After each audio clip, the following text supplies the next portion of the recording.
Voici les unes de journaux parus à Kinshasa. La cloche annonce que la justice belge va enquêter sur la mort de Patrice Emery Lumumba. À l'Assemblée nationale, la référence plus a assisté à la validation du pouvoir des élus de Massissi.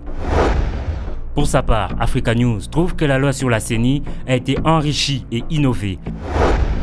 Enfin, la prospérité montre comment l'Office national de café sécurise son patrimoine immobilier.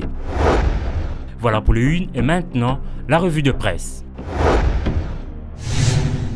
Au moment où les délégations du M23 et du gouvernement négocient à Kampala, la référence plus constate que le Rwanda renforce en hommes et munitions les positions de la rébellion du 23 mars.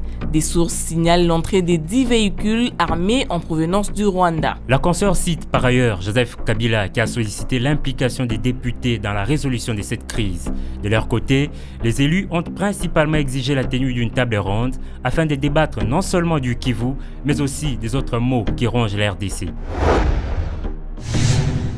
Pendant ce temps, la prospérité s'arrête un instant sur Étienne Tshisekedi qui totalise ce 14 décembre 2012, jour pour jour, 80 ans. Pour la consoeur, le peuple congolais doit reconnaissance au leader de l'UDPS qu'il considère comme figure emblématique pour sa lutte pour l'instauration de la démocratie et de l'état de droit en RDC.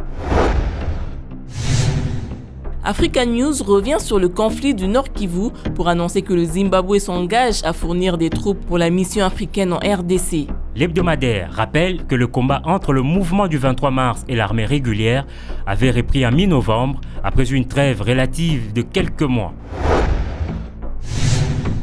Oublions ces bruits des canons pour des airs de musique avec le potentiel qui est sur les traces de l'orchestre de l'Institut national des arts en tournée artistique au Katanga, principalement à Lubumbashi, Likasi et Kolwezi. Le répertoire choisi par l'INA est très varié. Il va de la musique traditionnelle au jazz en passant par la musique classique et les réinterprétations stylistes de la rumba.